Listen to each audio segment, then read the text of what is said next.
Chers étudiants, bonjour. Dans cette vidéo, on va voir quelques exercices de la série du prisme.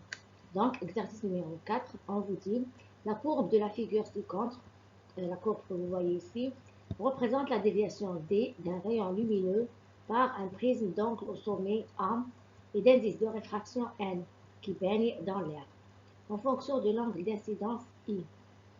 Première question, déterminer à partir du graphe la valeur de A. En déduire l'indice n du prisme, on donnera la valeur avec 3 décimales, c'est-à-dire 3 chiffres après la virgule.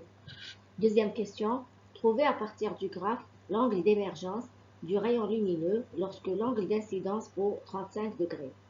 Calculer l'angle d'émergence à partir des formules de réfraction, comparé avec la valeur trouvée graphiquement.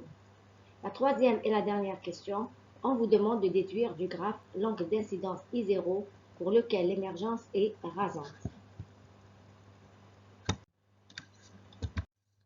Donc, on va commencer par la première question. J'ai repris ici le graphe pour que vous puissiez suivre à l'aise. Donc, dans la première question, on nous demande de calculer l'angle A du prisme à 3 chiffres après la virgule. Donc, on sait que la déviation là, à partir de cette courbe, on peut voir que la déviation minimale est égale à 40 degrés pour un angle d'incidence qui est égal à 50 degrés. Donc là, le minimum de la courbe est obtenu lorsque I est égal à 50 degrés pour une déviation qui est égale à 40 degrés. Donc, c'est ce qu'on va utiliser pour calculer l'angle A du prisme. Donc, je connais la relation de la déviation minimale. dm est égal à 2im moins A. Cette relation que vous pouvez revoir dans le cours et bien sûr que vous devez connaître par cœur. Donc, à partir de là, je peux tirer l'expression de A, plutôt l'expression de A. Donc, A est égal à 2im moins dm. Donc, j'ai tout ce qu'il faut, un D, la déviation minimale pour un IM qui est égal à 50 degrés. Donc, je remplace le IM et le DM par leur valeur. Je trouve donc que A est égal à 60 degrés. Pour déterminer l'indice N du prisme, on va toujours utiliser les relations qu'on a vues dans le cours. Donc, sinus dm plus A sur 2 qui est égal à N sinus A sur 2. Donc, à partir de là, je peux tirer le N qui est égal donc à sinus dm plus A sur 2 sur sinus A sur 2. dm qui est égal à 40, A qui est égal à 60, et je remplace donc dm et A par leur valeur, je trouve N qui est égal à 1,532. Pour la deuxième question, on vous demande de calculer l'angle d'émergence I' pour un angle I qui est égal à 35 degrés à partir du graphe et par expression, à partir des relations de réfraction. Donc, à partir du graphe, on peut voir que pour I égale à 35 degrés, la déviation est égale à 46. Donc, pour I égale à 35, la déviation est égale à 46. C'est ce qu'on va utiliser pour calculer le I'. Donc, je sais que D est égal à I plus I' moins A, l'expression de la déviation. Donc, I' qui est égal à D moins I plus A. J'ai tout ce qu'il faut donc pour trouver la valeur de I'. Je remplace D, I et A.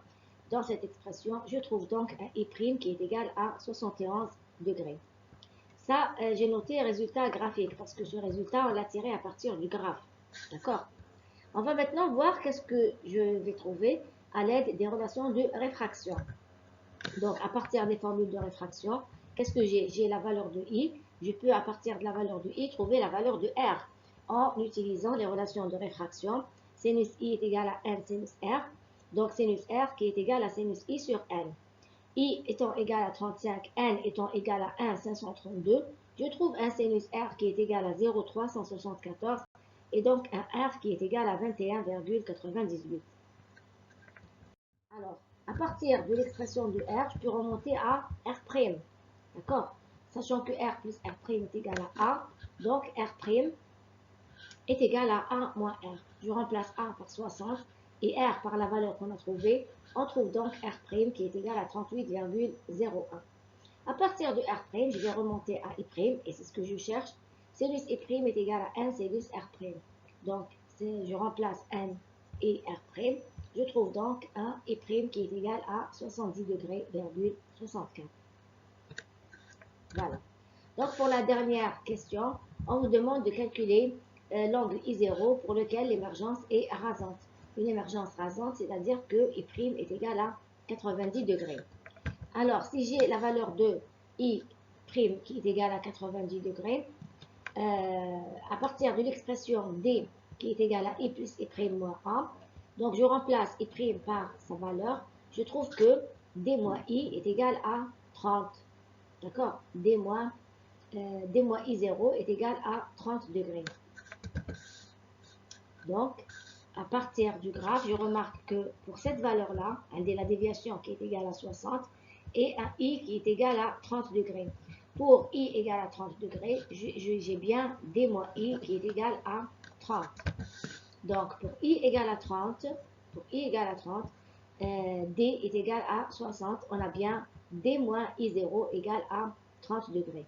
Donc, le I0 qu'on cherche est bien égal à 30 degrés.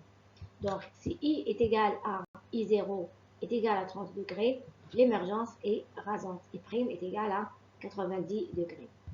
Voilà donc pour ce premier exercice. On passe maintenant à l'exercice numéro 6, toujours de la série sur le prisme. On vous dit donc un prisme de verre d'indice de réfraction N qui est égal à racine de 2 et dont la section droite est un triangle équilatéral ABC baigné dans l'air. Un rayon lumineux monochromatique l'aborde au point I de la face AB. Comme vous le voyez ici, j'ai essayé de schématiser les choses. Donc voilà la face AB. Et le traverse au minimum de déviation. Déterminer les valeurs des angles d'incidence, de réfraction et d'émergence et de déviation minimum. Faire un schéma. Voilà ce que j'ai fait ici. Dans la deuxième question, on vous dit alors, sans toucher au rayon incident, on fait tourner le prisme autour d'un axe passant par I et parallèle à son arête d'un angle bêta. Que devient le rayon émergent pour bêta égale à 45 degrés et bêta égale à moins 45 degrés? Faites un schéma pour les deux cas et calculez la déviation totale du rayon incident. Donc, on va commencer par la première question, là où on nous demande de déterminer les valeurs des angles d'incidence, de réfraction et d'émergence, ainsi que de la déviation minimum. Donc, tout d'abord, on va commencer par détailler ce que ça veut dire un triangle équilatéral. Un triangle équilatéral, donc AB est égal à BC qui est égal à AC. D'accord? Donc, au minimum de déviation, je connais les relations je connais la relation qu'il faut appliquer au minimum de déviation. Ces relations que j'ai demandé d'apprendre par cœur dans le cours. Donc, I est égal à I' qui est égal à IM et R qui est égal à R', qui est égal à Rm. Or, je sais que R plus R' est égal à A. Donc, à la déviation minimale, on a R qui est égal à R'. Je remplace ici R par R'. Je trouve que R est égal à R' qui est égal à A sur 2. Pardon. Donc, A étant égal à 60 degrés, alors d'où vient le A qui est égal à 60 degrés? Je sais que ça, c'est un triangle équilatéral. Si A est un triangle équilatéral, ça veut dire que la somme des angles, de ces angles intérieurs est égale à 180 degrés. مجموع أقياس الزوايا الداخلية للمثلث هي 180 درجة. Puisque ce triangle il est équilatéral, ça veut dire que les deux côtés ils sont donc égaux et donc les angles aussi, donc l'angle A est égal à l'angle B qui est égal à l'angle C. Si les trois angles sont égaux, cela veut dire que chaque angle vaut 60 degrés puisque la somme est égale à 180. Donc 180 divisé par 3, ça me donne 60. Donc chaque angle fait 60 degrés. Voilà. Donc je reviens ici pour calculer le R et le R'. Si A est égal à 60, donc R est égal à R' qui est égal à 30 degrés. D'accord? Ça, c'est pour l'angle pour R et R'. Maintenant, pour les autres angles, on va utiliser l'équation de la réfraction au point I. Voilà, l'équation de la réfraction au point I. Qu'est-ce qu'elle me donne? Je sais que sinus IM est égal à M sinus RM. Donc, Je remplace n par sa valeur, je remplace Rm par sa valeur. Je trouve donc un sinus Im qui est égal à 0,707. Cela veut dire que Im est égal à 44,99 que je peux approximer par 45 degrés.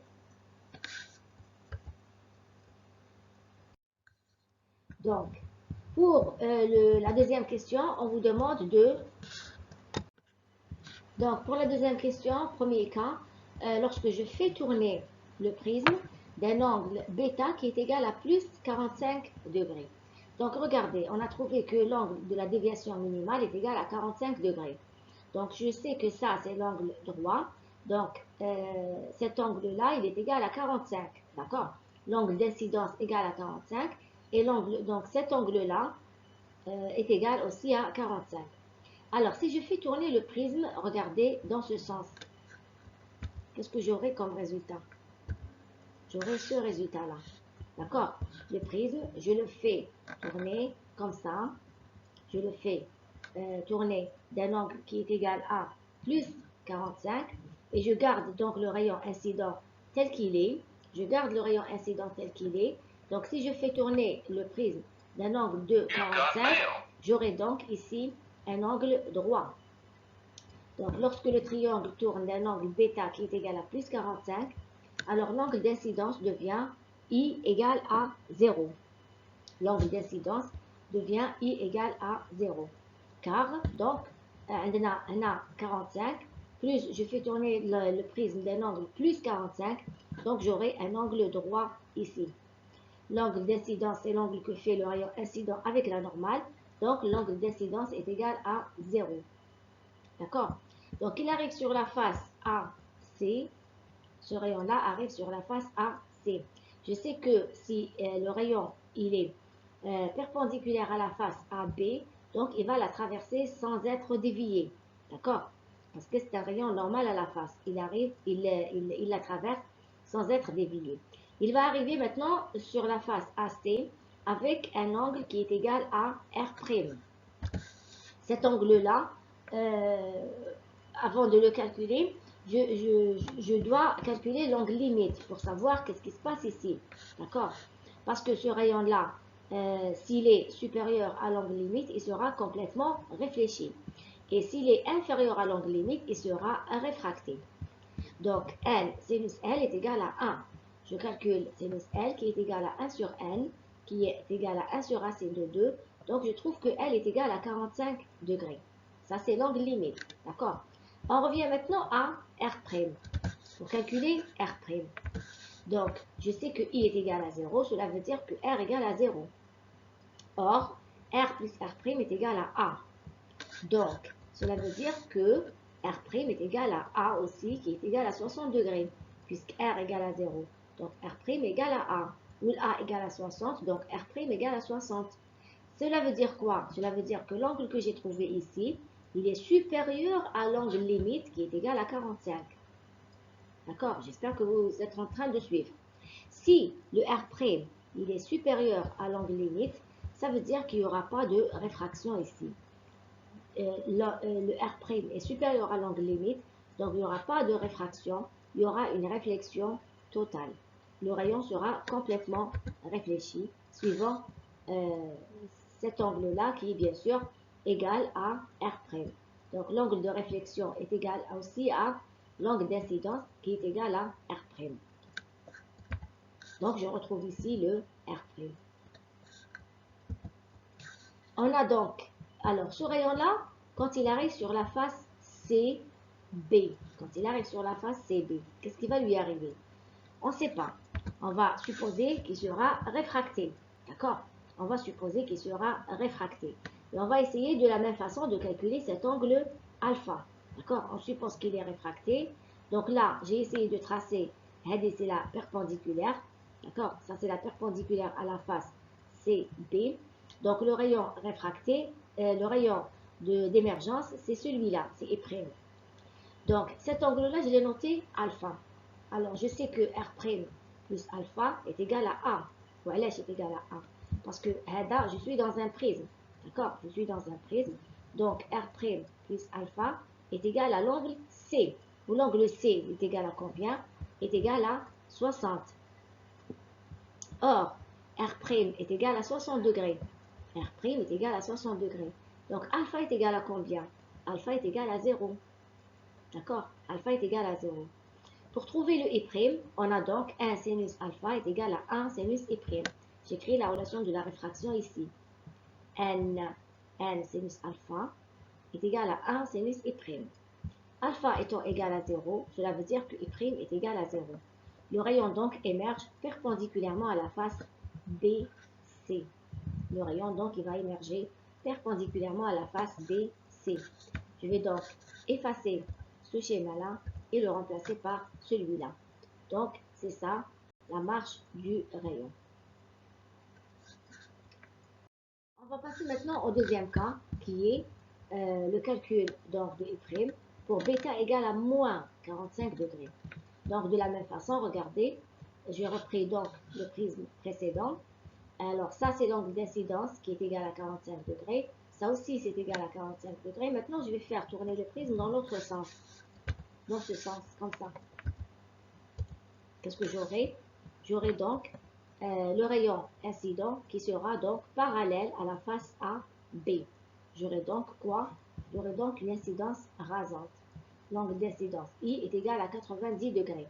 Je vais donc de la même façon calculer le R et le R' pour pouvoir trouver l'angle d'émergence I'. Donc, 1 sinus I est égal à N sinus R. Ça, c'est pour calculer le R. Donc, sinus R est égal à sinus I sur N. Donc, je remplace I étant égal à 90. Donc, sinus 90 qui est égal à 1 sur racine de 2. Je trouve donc un R qui est égal à 45 degrés. Ça, c'est R qui est égal à 45 degrés. D'accord? Je sais que R plus R' est égal à A. Est égal à A. Donc, R' est égal à A moins R. A qui est égal à 60, moins R qui est égal à 45. Je trouve un R' qui est égal à 15 degrés.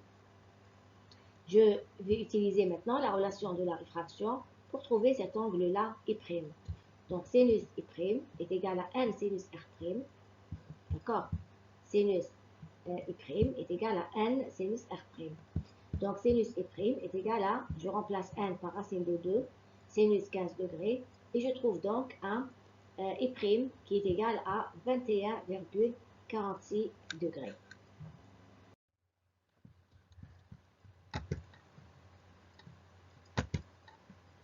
Alors, on continue avec l'exercice 7. L'exercice 7, toujours de la même série, on vous dit le prisme d'un spectroscope a un angle au sommet de 60 degrés. Son indice de réfraction pour la lumière jaune du sodium est de 1,751.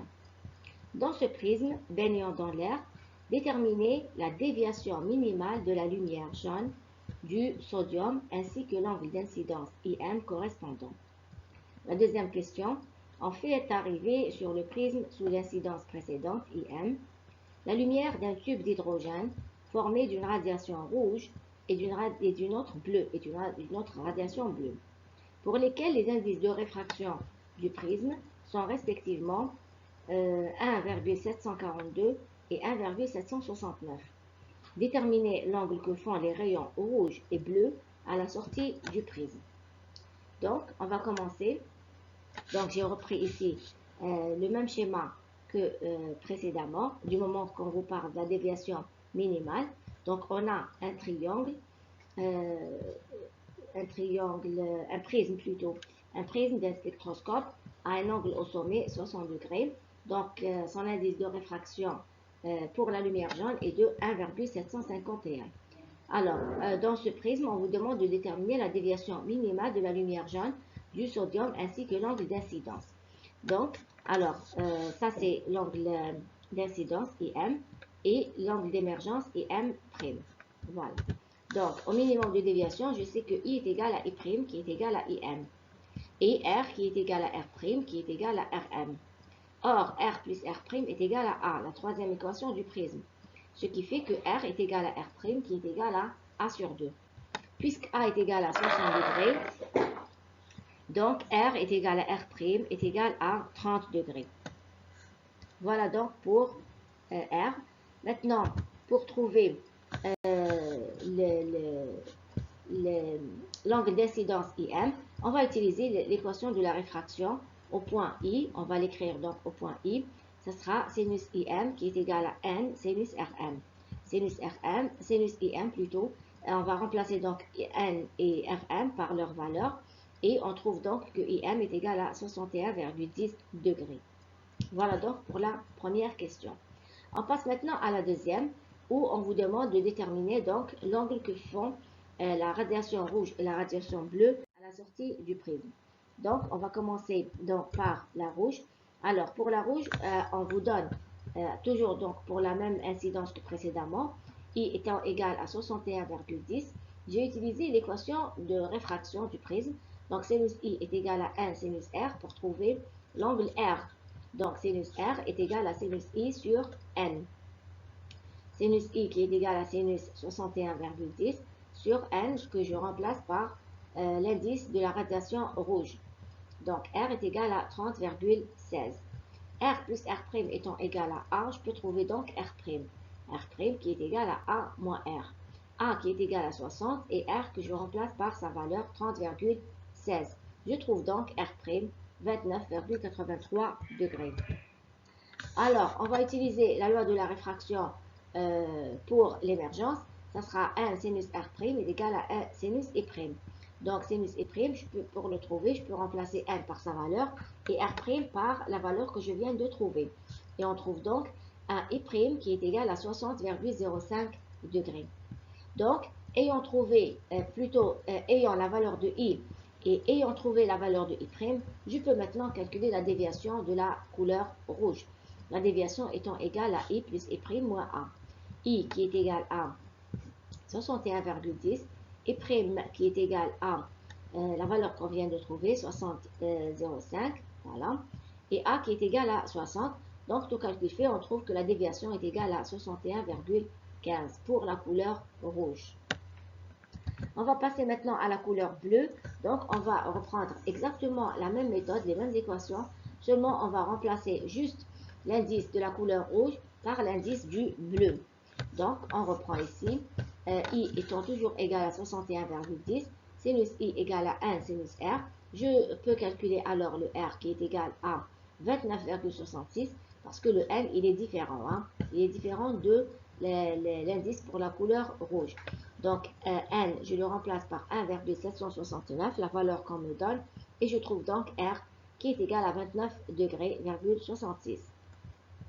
J'utilise la troisième équation du prisme, R plus R' égale à A. Donc, R' égale A moins R. Et je trouve donc que R' est égal à 30 degrés,33.